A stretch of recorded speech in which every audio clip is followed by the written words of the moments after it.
Welcome to an Adventure Radio production. The Adventures of Sherlock Holmes. From the public domain, by Arthur Conan Doyle. Episode 4. The Boscome Valley Mystery. We were seated at breakfast one morning, my wife and I, when the maid brought in a telegram. It was from Sherlock Holmes, and ran in this way. "Have you a couple of days to spare? Have just been wired from the west of England in connection with Boscome Valley tragedy. Shall be glad if you will come with me. Air and scenery perfect. Leave Paddington by the 11:15. "What do you say, dear?" said my wife, looking across at me. "Will you go?" I really don't know what to say.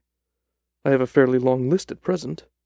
"Oh, Anstruther would certainly do your work for you. You have been looking a little pale lately. I think that the change would do you good. And you are always so interested in Mr. Sherlock Holmes's cases." "I should be ungrateful if I were not, seeing what I gained through one of them," I answered. "But if I am to go, I must pack at once, for I only have half an hour." My experience of camp life in Afghanistan had at least had the effect of making me a prompt and ready traveler. My wants were few and simple, so that in less time than I stated I was in a cab with my valets, rattling away to Paddington Station. Sherlock Holmes was pacing up and down the platform, his tall, gaunt figure made even gaunter and taller by his long grey travelling coat and close-fitting cloth cap. "It's really good of you to come, Watson," said he. "It makes a considerable difference to me, having someone with whom I can thoroughly rely on. Local aid is always either worthless or else biased. If you will keep the two corner seats, I shall get the tickets." We had the carriage to ourselves, save for an immense litter of papers which Holmes had brought with him. Among these he rummaged and read, with intervals of note-taking and of meditation, until we were past reading. Then he suddenly rolled them all into a gigantic ball and tossed them up on the rack. "Have you heard anything of the case?" he asked. "Not a word. I have not seen a paper for some days." "The London press has not had very full accounts, and I have just been looking through all the recent papers in order to master those particulars. It seems, from what I gather, to be one of those simple cases which are so extremely difficult." "That sounds a little paradoxical." "But it is profoundly true. Singularity is almost invariably a clue. The more featureless and commonplace a crime is, the more difficult it is to bring it home. In this case, however, they have established a very serious case against the son of the murdered man." "It's a murder, then?" "Well, it is conjectured to be so.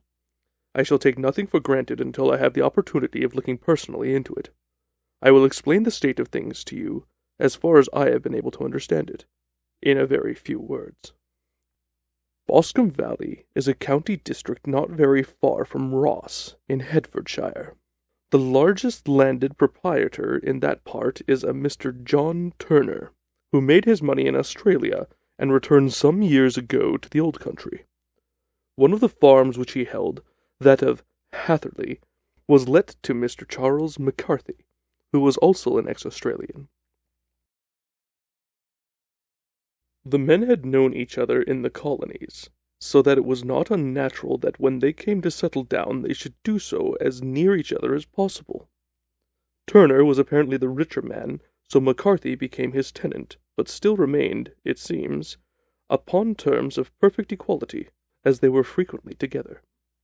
McCarthy had one son, a lad of 18, and Turner only had a daughter of the same age, but neither of them had wives living.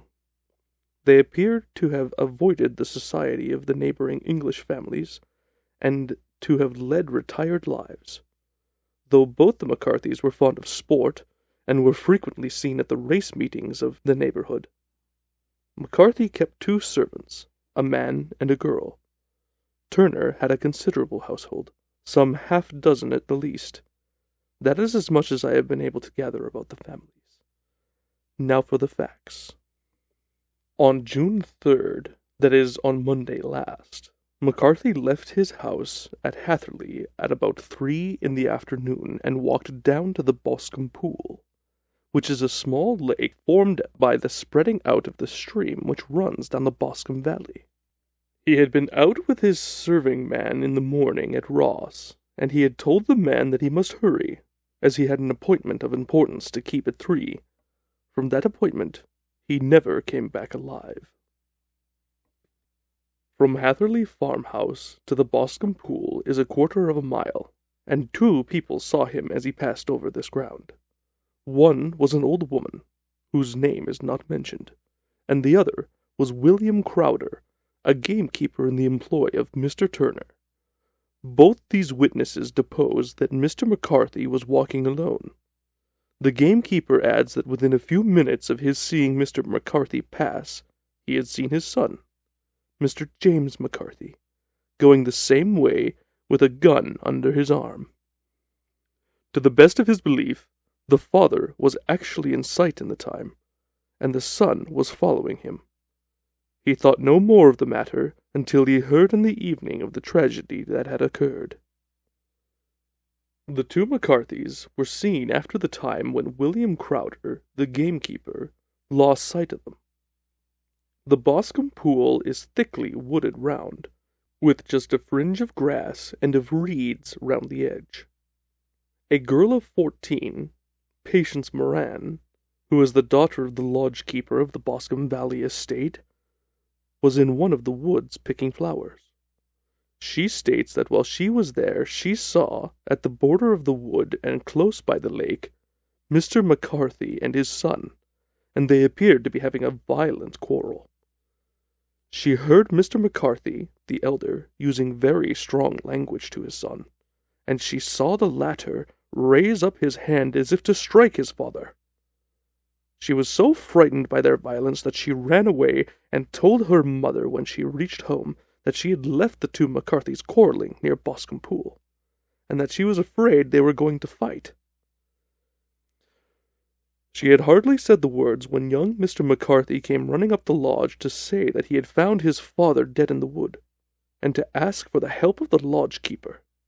He was very much excited, without either his gun or his hat, and his right hand and sleeve were observed to be stained with fresh blood. On following him, they found the dead body stretched out upon the grass beside the pool. The head had been beaten in by repeated blows of some heavy and blunt weapon.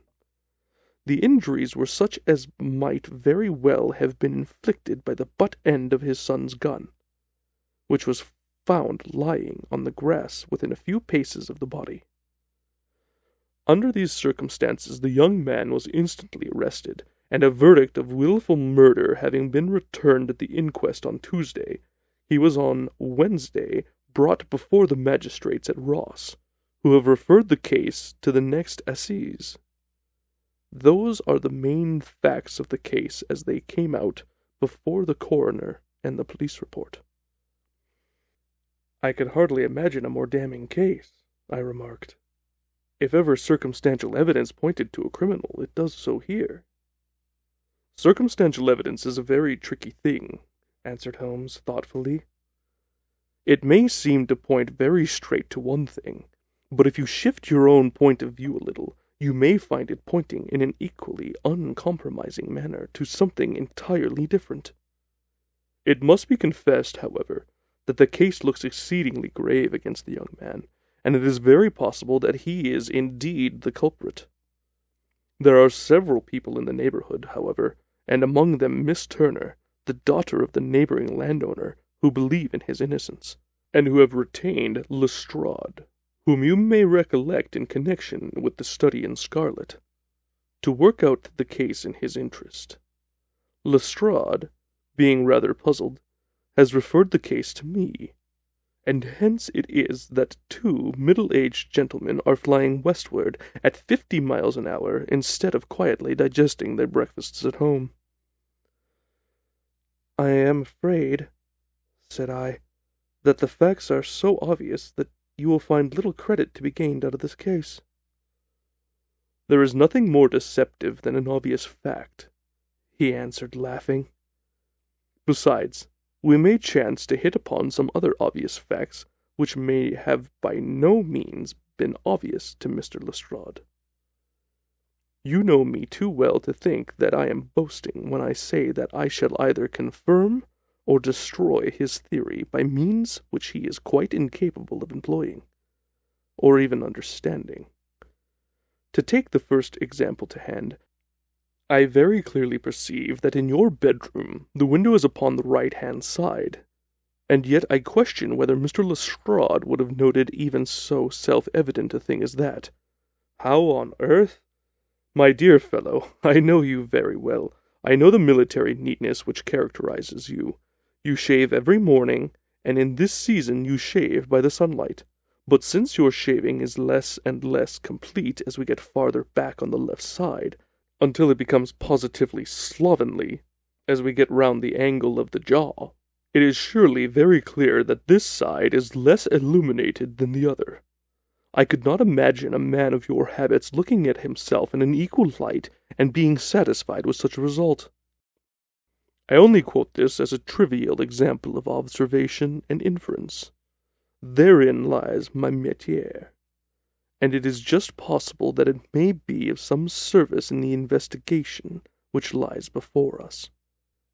There are one or two minor points which were brought out in the inquest, and which are worth considering. What are they? It appears that his arrest did not take place at once, but after the return to Hatherley Farm.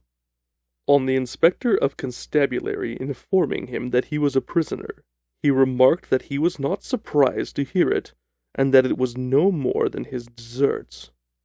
This observation of his had the natural effect of removing any traces of doubt which may have remained in the minds of the coroner's jury. "It was a confession!" I exclaimed. "No, for it was followed by a protestation of innocence." "Coming on the top of such a damning series of events, it was at least a most suspicious remark." "On the contrary," said Holmes, "it is the brightest rift which I can at present see in the clouds. However innocent he might be, he could not be such an absolute imbecile as not to see that the circumstances were very black against him. He had appeared surprised at his own arrest, or feigned indignation at it. I should have looked upon it as highly suspicious, because such surprise or anger would not be natural under the circumstances, and yet might appear to be the best policy to a scheming man. His frank acceptance of the situation marks him as either an innocent man, or else as a man of considerable self-restraint and firmness. As to his remark about his deserts, it was also not unnatural if you consider that he stood beside the dead body of his father, and that there is no doubt that he had that very day so far forgotten his file duty as to bandy words with him, and even, according to the little girl, whose evidence is so important, to raise his hand as if to strike him. The self-reproach and contrition which are displayed in his remark appear to me to be the signs of a healthy mind rather than a guilty one. I shook my head.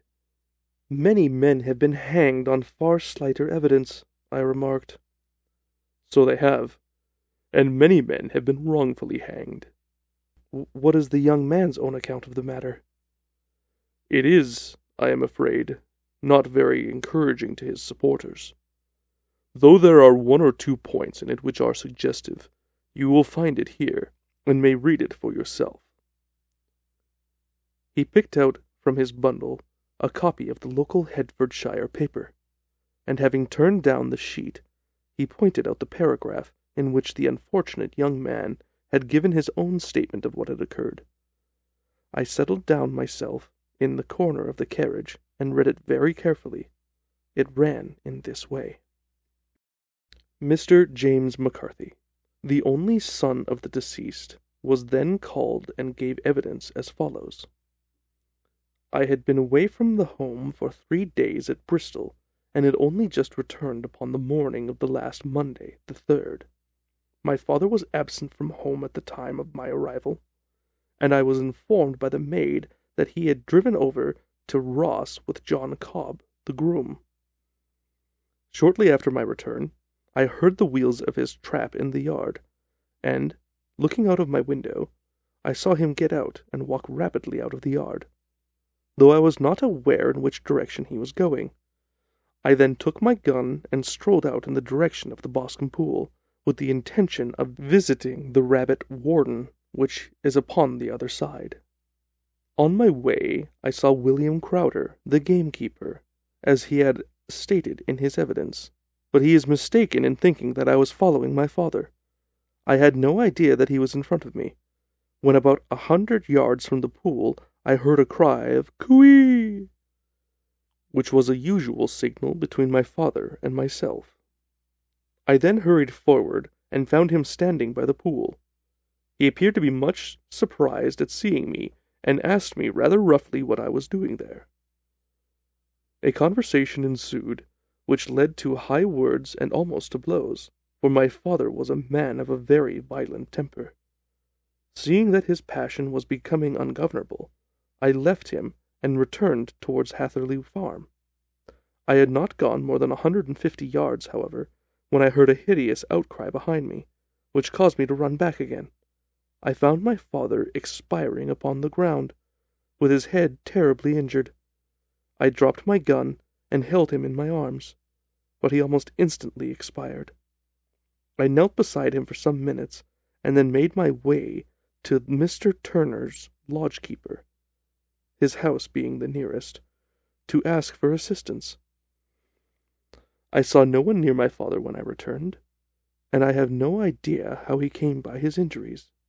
He was not a popular man, being somewhat cold and forbidding in his manners, but he had, as far as I know, no active enemies. I know nothing further of the matter.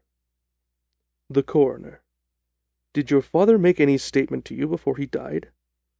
Witness: He mumbled a few words, but I could only catch some allusion to a rat. The Coroner: What did you understand by that? Witness: It conveyed no meaning to me. I thought that he was delirious. The Coroner: What was the point upon which you and your father had this final quarrel? Witness: I should prefer not to answer. The Coroner: I'm afraid that I must press it. Witness: It is really impossible for me to tell you. I can assure you that there is nothing to do with the sad tragedy which followed. The Coroner: That is for the court to decide. I need not point out to you that your refusal to answer will prejudice your case considerably in any future proceedings which may arise. Witness: I must still refuse. The Coroner: I understand that the cry of "Cooee" was a common signal between you and your father. Witness: It was. The Coroner: How was it, then, that he uttered it before he saw you, and before he even knew that you had returned from Bristol?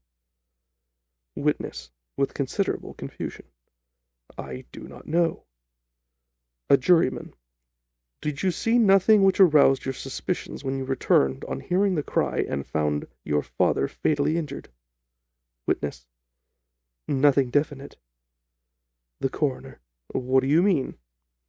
Witness: I was so disturbed and excited as I rushed out into the open that I could think of nothing except of my father.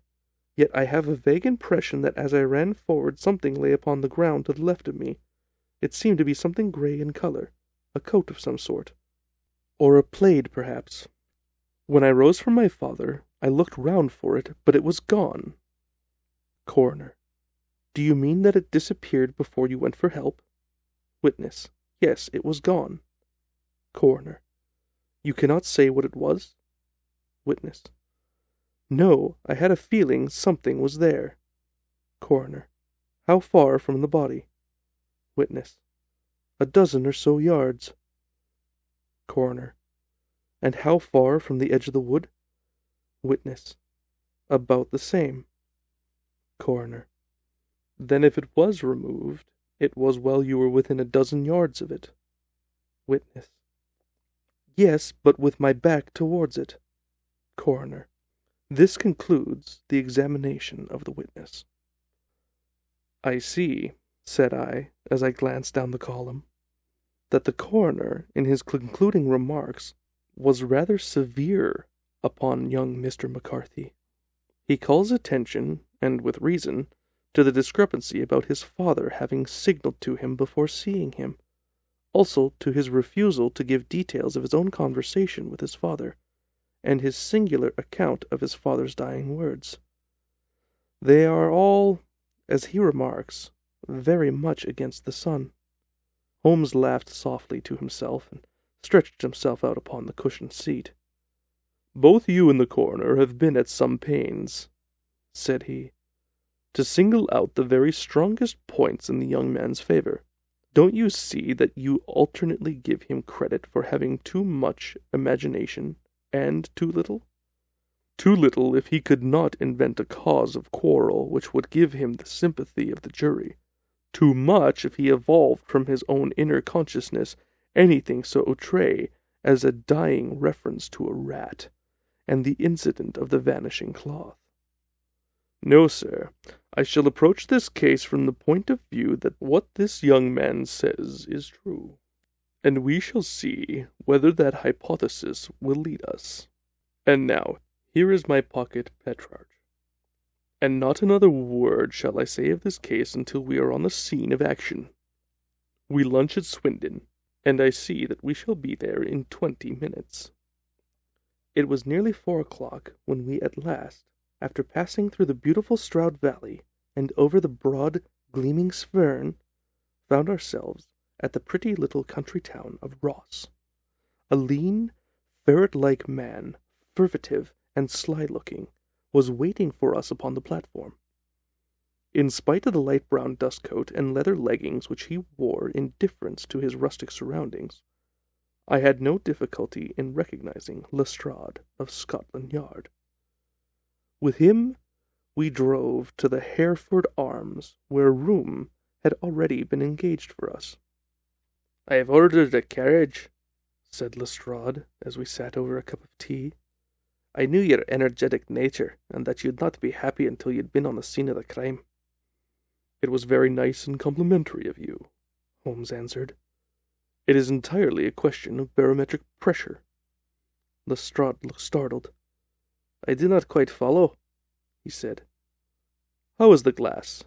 29, I see. No wind, and not a cloud in the sky. I have a case full of cigarettes here which need smoking, and the sofa is very much superior to the usual country hotel abomination.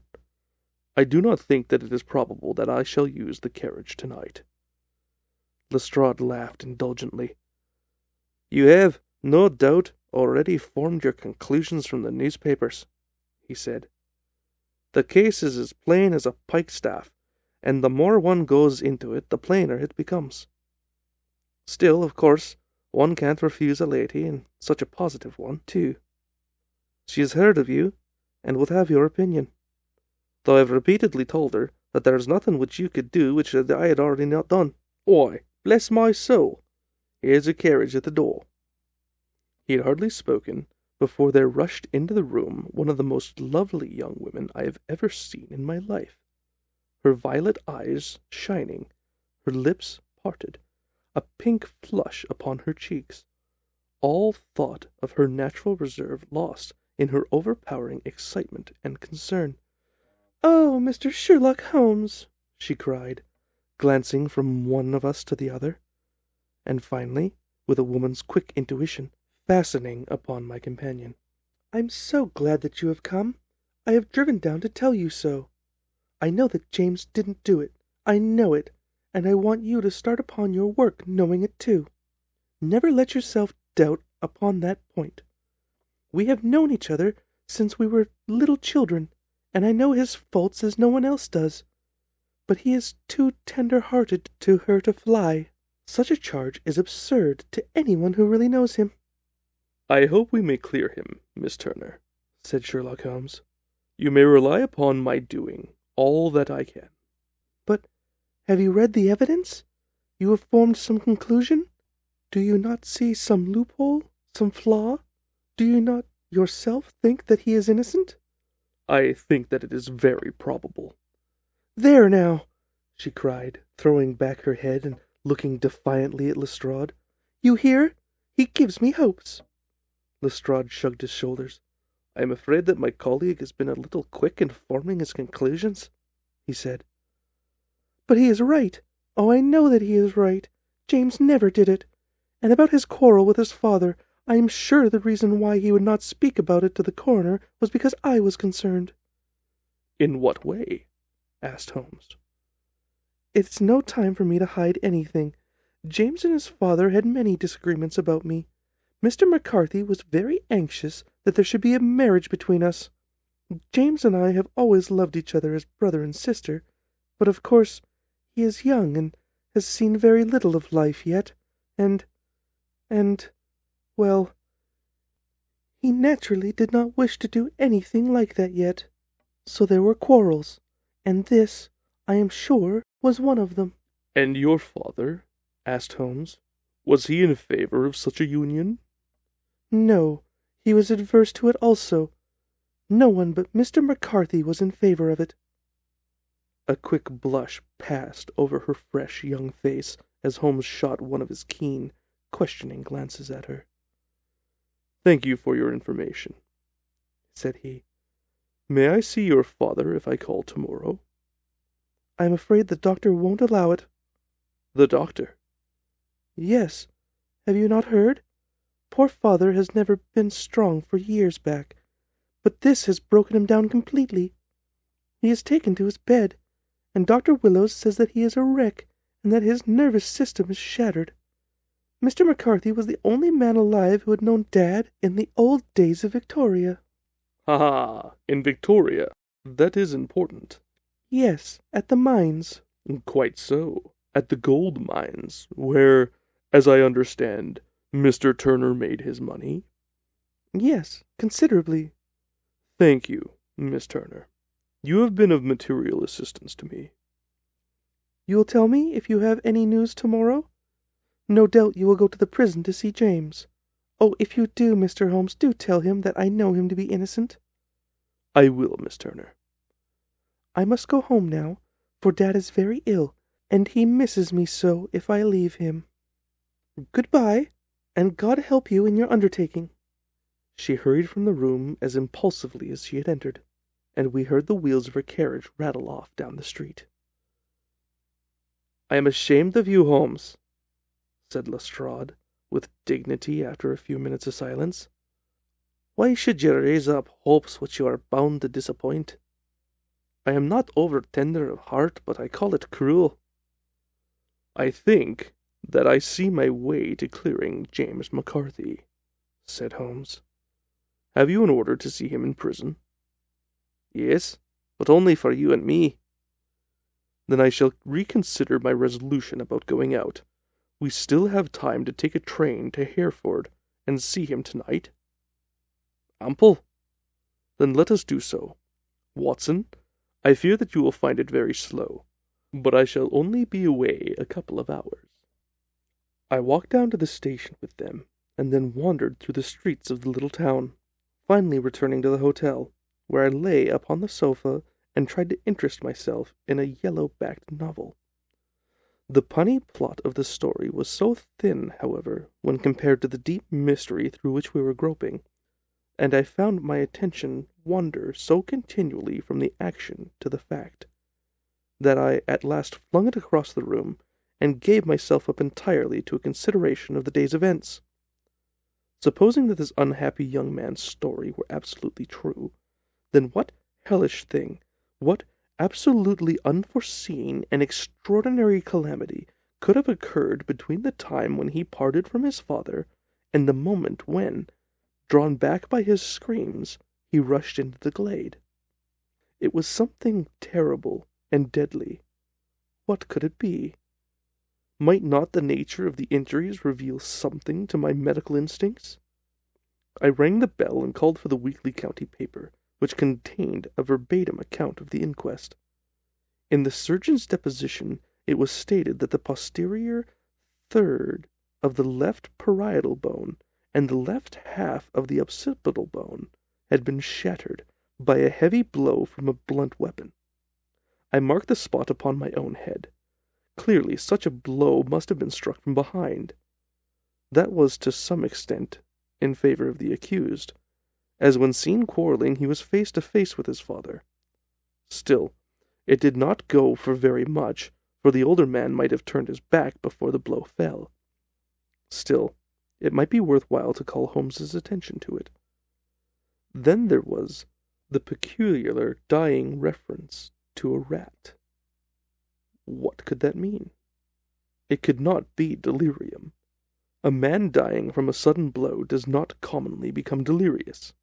No, it was more likely to be an attempt to explain how he met his fate. But what could it indicate? I cudgelled my brains to find some possible explanation, and then the incident of the grey cloth seen by young Mr. McCarthy. If that were true, the murderer must have dropped some part of his dress, presumably his overcoat, in his flight, and must have had the hardihood to return and to carry it away at the instant when the son was kneeling with his back turned not a dozen paces off. What a tissue of mysteries and improbabilities the whole thing was! I did not wonder at Lestrade's opinion, and yet I had so much faith in Sherlock Holmes's insight that I could not lose hope as long as every fresh fact seemed to strengthen his conviction of young Mr. McCarthy's innocence. It was late before Sherlock Holmes returned. He came back alone, for Lestrade was staying in his lodgings in the town. "The glass still keeps very high," he remarked as he sat down. "It is of importance that it shall not rain before we are able to go over to the ground. On the other hand, a man should be at his very best and keenest for such nice work as that, and I did not wish to do it when fagged by a long journey. I have seen younger Mr. McCarthy." "And what did you learn from him?" "Nothing." "Could he throw no light?" "None at all. I was inclined to think at one time that he knew who had done it, and was screening him or her, but I am convinced now that he is as puzzled as everyone else. He is not a very quick-witted youth, though comely to look at, and, I should think, sound at heart."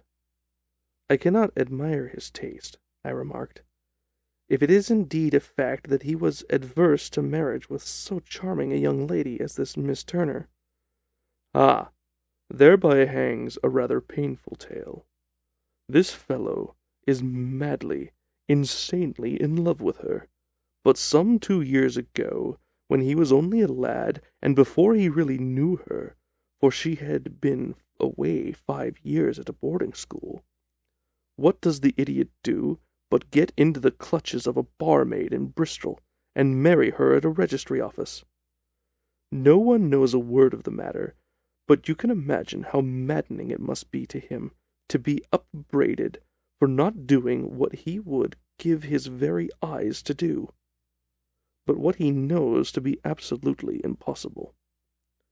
It was a sheer frenzy of this sort which made him throw his hands up into the air when his father, at their last interview, was goading him on to propose to Miss Turner. On the other hand, he had no means of supporting himself, and his father, who was by all accounts a very hard man, would have thrown him over utterly had he known the truth. It was with his barmaid wife that he had spent the last 3 days in Bristol, and his father did not know where he was.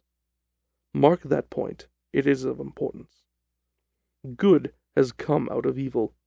However, for the barmaid, finding from the papers that he is in serious trouble and likely to be hanged, has thrown him over utterly, and has written to him to say that she has a husband already in the Bermuda dockyard, so that there is really no tie between them. I think that bit of news has consoled young Mr. McCarthy for all he has suffered." "But if he is innocent, who has done it?" "Ah, who? I would call your attention very particularly to 2 points. One is that the murdered man had an appointment with someone at the pool, and that the someone could not have been his son, for his son was away, and he did not know when he would return. The second is that the murdered man was heard to cry, 'Cooee,' before he knew that his son had returned. Those are the crucial points upon which the case depends. And now, let us talk about George Meredith, if you please. We shall leave all minor matters until tomorrow. There was no rain, as Holmes had foretold, and the morning broke bright and cloudless. At 9 o'clock Lestrade called for us with the carriage, and we set off for Hatherley Farm and the Boscome Pool. "That is serious news this morning," Lestrade observed. "It is said that Mr. Turner of the Hall is so ill that his life is despaired of." "An elderly man, I presume," said Holmes. "About 60, but his constitution has been shattered by his life abroad, and he has been in failing health for some time. This business has had very bad effect upon him. He was an old friend of Mr. McCarthy's, and, I may add, a great benefactor to him, for I have learned that he gave him Hatherley Farm rent-free." "Indeed, that is interesting," said Holmes. "Oh, yes. In 100 other ways he has helped him. Everybody about here speaks of his kindness to him." "Really? Does it not strike you as a little singular that this McCarthy, who appears to have had little of his own, and to have been under such obligations to Turner, should still talk of marrying his son to Turner's daughter, who is, presumably, heiress to the estate, and that in such a very cocksure manner, as if it were merely a case of a proposal, and all else would follow? It is more strange, since we know that Turner himself was adverse to the idea. The daughter told us as much. Do you not deduce something from that?" "We have got to the deductions and inferences," said Lestrade, winking at me. "I find it hard enough to tackle facts, Holmes, without flying away after your theories and fancies." "You are right," Holmes said demurely. "You do find it very hard to tackle the facts." "Anyhow, I have grasped one fact which you seem to find it difficult to get a hold of," replied Lestrade with some warmth. "And that is?" "That McCarthy Sr. met his death from McCarthy Jr., and that all theories to the contrary are the merest moonshine." "Well, moonshine is a brighter thing than fog," said Holmes, laughing. "But I am very much mistaken if this is not Hatherley Farm upon the left." "Yes, that is it." It was a widespread, comfortable-looking building, 2-storied, slate-roofed, with a great yellow blotches of linen upon the grey wall. The drawn blinds and the smokeless chimneys, however, gave it a stricken look, as though the weight of this horror still lay heavy upon it. We called at the door, when the maid, at Holmes's request, showed us the boots which her master wore at the time of his death, and also a pair of the son's, though not the pair which he had then had. Having measured these very carefully from 7 or 8 different points, Holmes desired to be led to the courtyard, from which we all followed the winding track which led to Boscombe Pool. Sherlock Holmes was transformed when he was hot upon such a scent as this. Men who had only known the quiet thinker and logistician of the Baker Street would have failed to recognize him. His face flushed and darkened. His brows were drawn into 2 hard black lines, while his eyes shone out from beneath them with a steely glitter. His face was bent downwards, his shoulders bowed, his lips compressed, and his veins stood out like whipcord in his long, sinewy neck. His nostrils seemed to dilate with a purely animal lust for the chase, and his mind was so absolutely concentrated upon the matter before him that a question or remark fell unheeded upon his ears, or, at the most, only provoked a quick, impatient snarl in a reply. Swiftly and silently he made his way along the track which ran through the meadows, and so, by way of the woods, to the Boscome pool.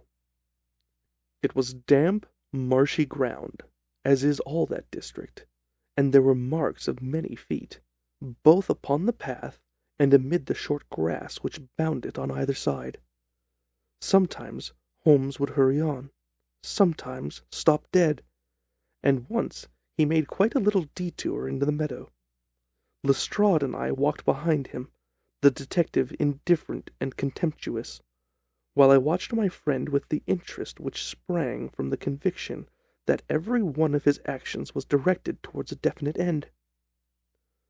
The Boscombe Pool, which is a little reed-girt sheet of water some 50 yards across, is situated at the boundary between the Hatherley farm and the private park of the wealthy Mr. Turner. Above the woods which lined it upon the farther side we could see the red, jutting pinnacles which marked the site of the rich landowner's dwelling. On the Hatherley side of the pool the woods grew very thick, and there was a narrow belt of sodden grass 20 paces across between the edge of the trees and the reeds which lined the lake. Lestrade showed us the exact spot at which the body had been found, and indeed so moist was the ground that I could plainly see the traces which had been left by the fall of the stricken man. To Holmes, as I could see his eager face and peering eyes, very many other things were to be read upon the trampled grass. He ran round like a dog who was picking up a scent, and then turned upon my companion. "What did you go into the pool for?" he asked. "I fished about with a rake. I thought there might be some weapon or other trace, but how on earth—" "Oh, tut-tut, I have no time. That left foot of yours with its inward twist is all over the place. A mole could trace it. And there it vanishes among the reeds. Oh, how simple it would all have been had I been here before they came like a herd of buffalo and wallowed all over it. Here is where the party with the lodge-keeper came, and they have covered all tracks for 6 or 8 feet around the body. But here are 3 separate tracks of the same foot." He drew out a lens and lay down upon his waterproof to have a better view, taking all the time rather to himself than to us. "These are young Mr. McCarthy's feet. Twice he was walking, and once he ran swiftly, so that the soles are deeply marked and the heels hardly visible. That bears out his story. He ran when he saw his father on the ground. Then here are the father's feet as he paced up and down. What is this, then? It is the butt end of the gun as the son stood listening. And this? Ha ha ha! What have we here? Tiptoes, tiptoes. Square, too, quite unusual boots. They come, they go, they come again. Of course, that was for the cloak. Now where did they come from?" He ran up and down, sometimes losing, sometimes finding, the track, until we were well within the edge of the wood, and under the shadow of a great beech, the largest tree in the neighborhood. Holmes traced his way to the farther side of this, and lay down once more upon his face with a little cry of satisfaction. For a long time he remained there, turning over the leaves and dried sticks, gathering up what seemed to me to be dust into an envelope, and examining with his lens not only the ground, but even the bark of the tree as far as he could reach. A jagged stone was lying among the moss, and this also he carefully examined and retained. Then he followed a footpath through the wood until he come to the high road, where all traces were lost. "It has been a case of considerable interest," he remarked, returning to his natural manner. "I fancy that this grey house on the right must be the lodge.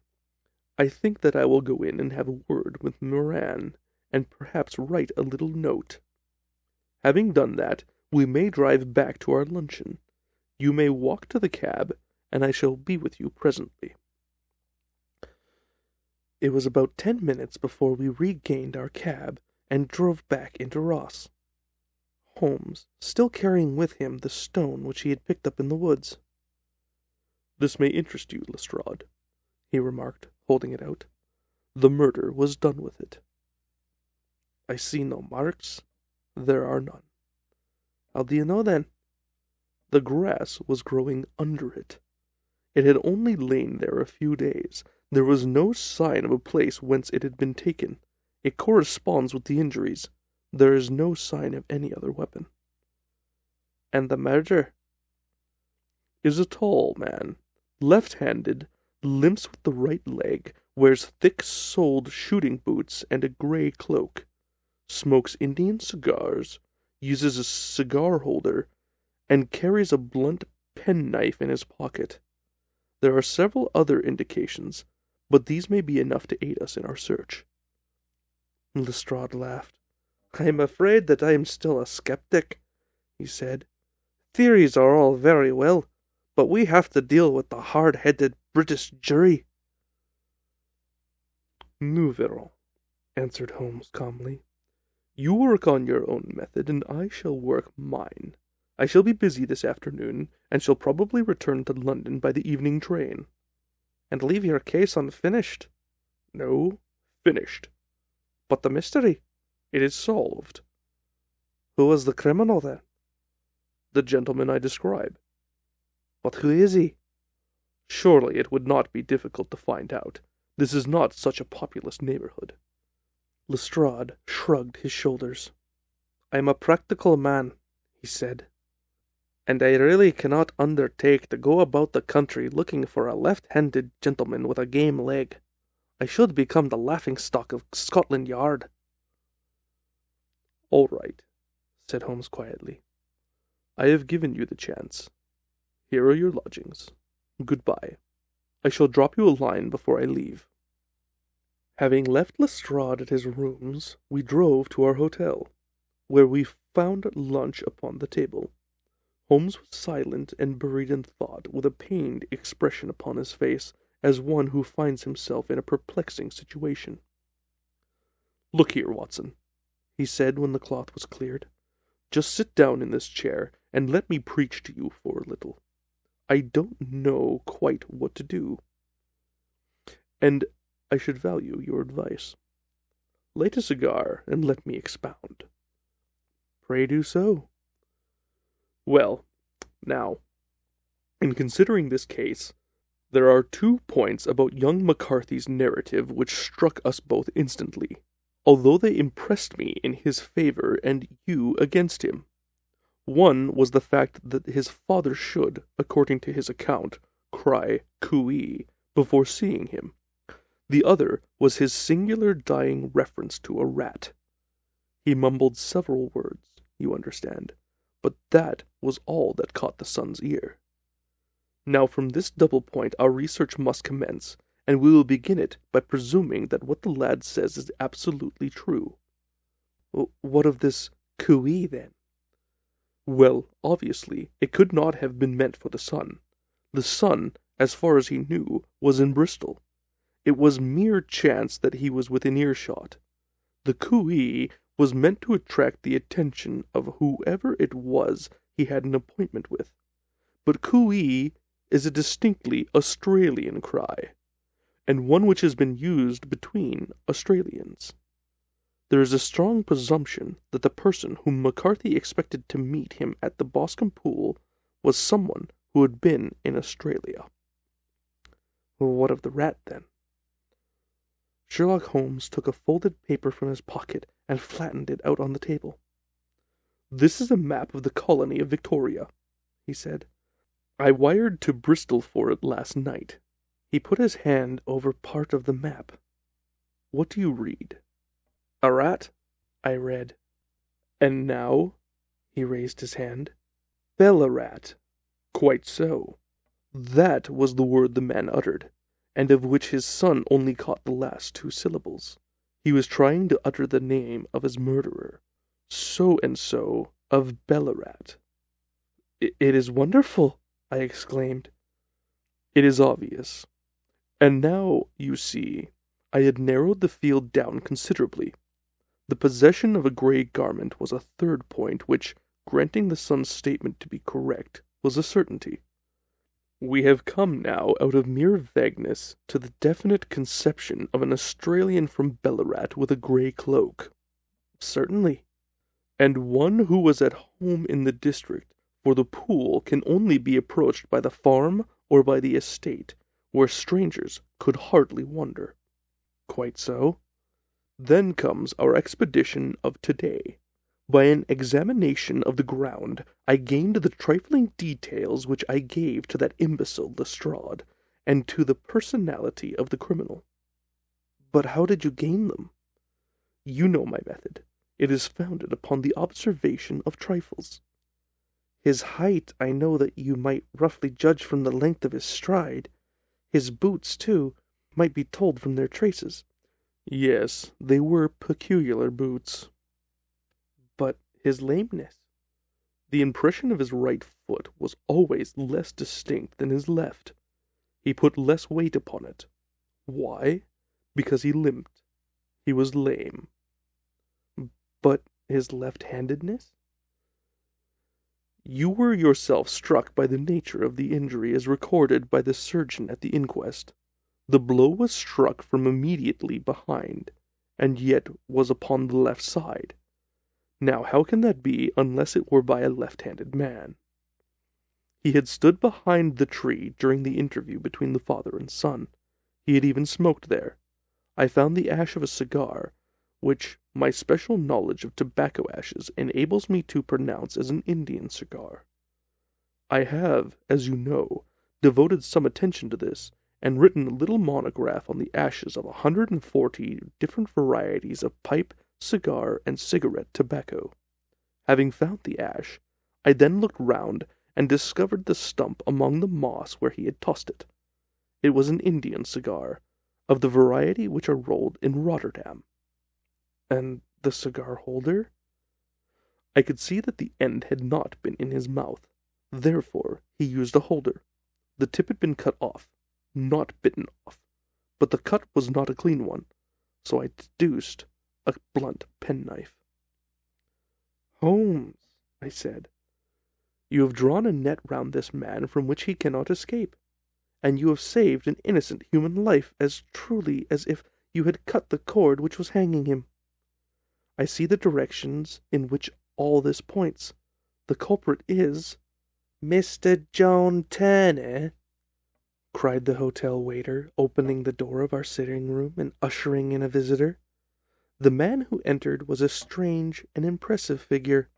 His slow, limping step and bowed shoulders gave the appearance of decrepitude, and yet his hard, deep-lined, craggy features and his enormous limbs showed that he was possessed of an unusual strength of body and of character.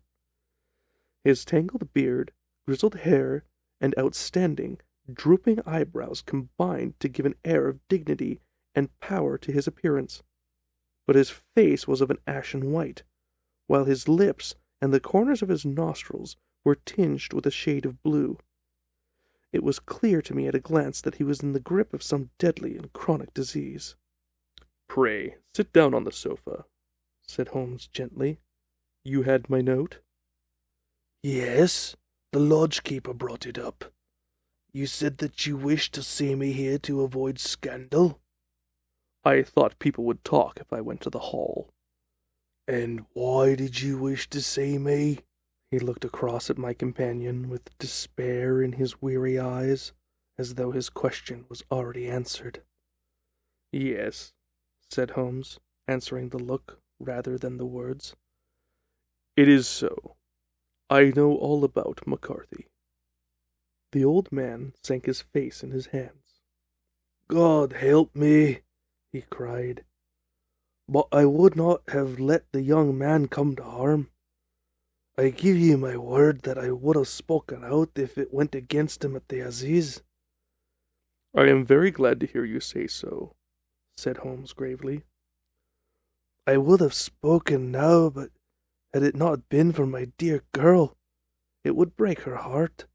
It will break her heart when she hears that I am arrested." "It may not come to that," said Holmes. "What?" "I am no official agent. I understand that it was your daughter who required my presence here, and I am acting in her interests. Young McCarthy must be got off, however." "I am a dying man," said old Turner. "I have had diabetes for years. My doctor says it's a question whether I shall live a month, yet I would rather die under my own roof than in a jail." Holmes rose and sat down at the table with his pen in his hand and a bundle of paper before him. "Just tell us the truth," he said. "I shall jot down the facts, you will sign it, and Watson here can witness it. Then I can produce your confession at the last extremity to save young McCarthy. I promise you that I shall not use it unless it is absolutely needed." "It is as well," said the old man. "It's a question whether I shall live to the Assize, so it matters little to me. But I should wish to spare Alice the shock. And now I will make the thing clear to you. It has been a long time in the acting, but will not take me long to tell. You didn't know this dead man, McCarthy. He was a devil incarnate, I tell you that. God keep you out of the clutches of such a man as he. His grip has been upon me these 20 years, and he has blasted my life. I'll tell you first how I came to be in his power. It was in the early 60s at the diggings. I was a young chap then, hot-blooded and reckless, ready to turn my hand at anything. I got among bad companions, took to drink, and had no luck with my claims. To the bush, and in a word became what you would call over here a highway robber. There were 6 of us, and we had a wild, free life of it, sticking up a station from time to time, or stopping the wagons on the roads to the diggings. Black Jack of Ballarat was the name I went under, and our party is still remembered in the colony as the Ballarat Gang. One day, a gold convoy came down from Ballarat to Melbourne, and we lay in wait for it and attacked it. There were 6 troopers and 6 of us, so it was a very close thing. But we emptied 4 of their saddles at the first volley. 3 of our boys were killed, however, before we got the swag. I put my pistol to the head of the wagon driver, who was this very man McCarthy. I wish to the Lord that I had shot him then, but I spared him, though I saw his wicked little eyes fixed on my face, as though to remember every feature. We got away with the gold, became wealthy men, and made our way over to England without being suspected. There, I parted from my old pals and determined to settle down to a quiet, respectable life. I bought this estate, which chanced to be in the market, and I set myself to do a little good with my money, to make up for the way in which I had earned it. I married, too, and though my wife died young, she left me my dear little Alice. Even when she was just a baby, her wee hand seemed to lead me down the right path as nothing else ever had done. In a word, I turned over a new leaf and did my best to make up for the past. All that was going well when McCarthy laid his grip upon me. I had gone up to town about an investment, and I met him in Regent Street with hardly a coat to his back or a boot to his foot.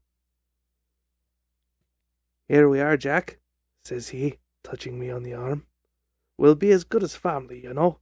There's 2 of us, me and my son, and you can have all the keepings of us. If you don't, it's a fine, law-abiding country is England, and there's always a policeman with an ale." Well, down they came to the West Country.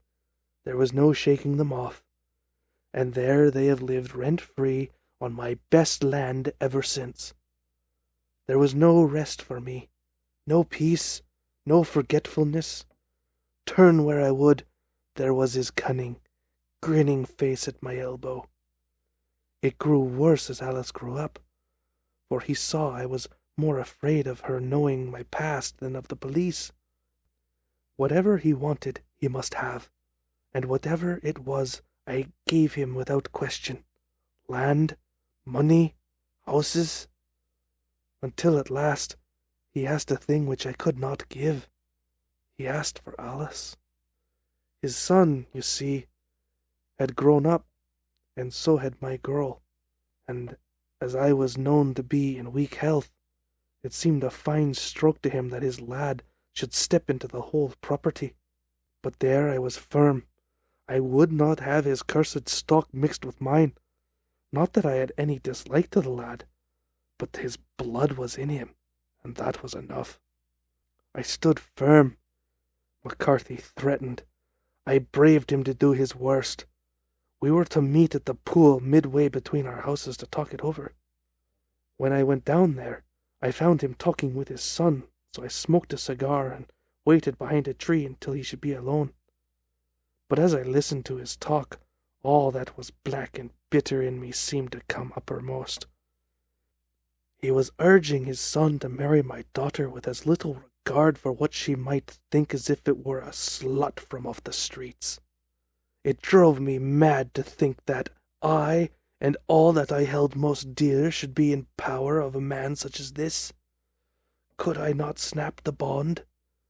I was already a dying and desperate man, though clear of mind and fairly strong of limb. I knew that my own fate was sealed, but my memory and my girl, both could be saved if I could but silence that foul tongue. I did it, Mr. Holmes, and I would do it again. Deeply as I have sinned, I have led a life of martyrdom to atone for it.